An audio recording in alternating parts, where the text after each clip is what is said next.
Facebook page বা প্রোফাইলে আমরা মারাত্মক কিছু ভুলের কারণে আমাদের ফেসবুক পেজ বা প্রোফাইলটিকে নিয়ে আমরা সামনের দিকে এগোতে পারি না। আমরা ফেসবুক পেজ বা প্রোফাইলটিকে বড় করতে পারি না। আমাদের ভিডিওতে ভিউ পাই না। আর যখন আমাদের ভিডিওতে ভিউ পাই না, তখন আমরা ভিডিও থেকে ইনকামও করতে পারি না। তো প্রিয় বন্ধুরা, কি সেই সকল ভুলগুলো, সেই ভুলগুলো আজকের এই ভিডিওতে আমি তুলে ধরবো আপনাদের মাঝে। তো আশা করছি সম্পূর্ণ ভিডিওটি দেখে আপনারা বুঝতে পারবেন।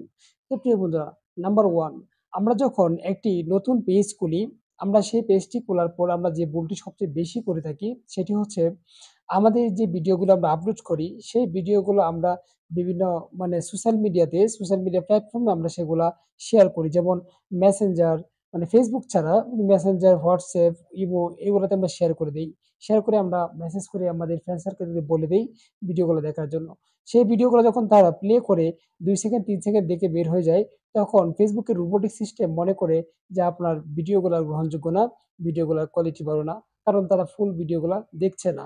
এজন্য কিন্তু আপনার ভিডিওতে রিচ কমে যাচ্ছে। আপনার ভিডিওতে পরবর্তীতে আপনার ভিডিওগুলাকে ফেসবুক অন্য কারো কাছে পৌঁছাবে না। এতে কিন্তু মারাত্মক একটি সমস্যা আপনার মানে হয়ে যাচ্ছে, যেটা আপনি কল্পনাও করতে পারছেন না।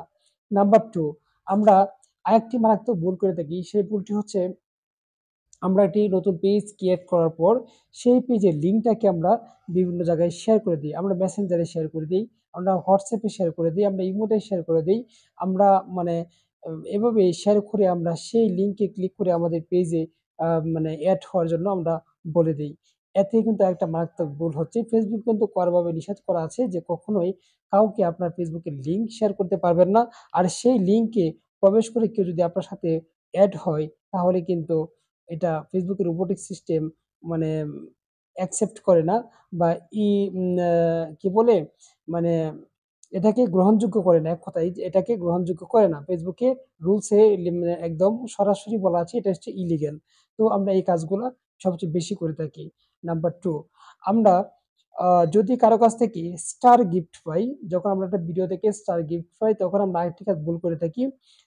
যে আমাকে স্টার গিফট করেছে তাকে মেনশন করে আমরা যখন পরবর্তী ভিডিও আপলোড করি, তাকে মেনশন করে প্রমোট ভিডিও করি। তো আমরা এই ভুলগুলো থেকে দূরে থাকবো। আমরা যখন কাউকে আ নিয়ে প্রমোট করব, ঠিক আছে? কখনো তাকে মেনশন করব না। যদি তাকে মেনশন করি আর সে মেনশন পেয়ে যদি সেই ব্যক্তি আমার এই ভিডিওতে আসে, কমেন্ট করে বা এই ভিডিওটা দেখে, সেক্ষেত্রে কিন্তু এটা ইলিগ্যাল ফেসবুকের ক্ষেত্রে। তো এই বিষয়গুলো আমরা মাথায় রাখবো। তো এরকম আমরা আরো অনেক কিছু অনেকগুলো ভুল করে থাকি। আ আজকে আমি এই ৩ টা ভুলের কথা আপনাদেরকে বললাম। এই ৩ টা ভুল থেকে এড়িয়ে চলবেন।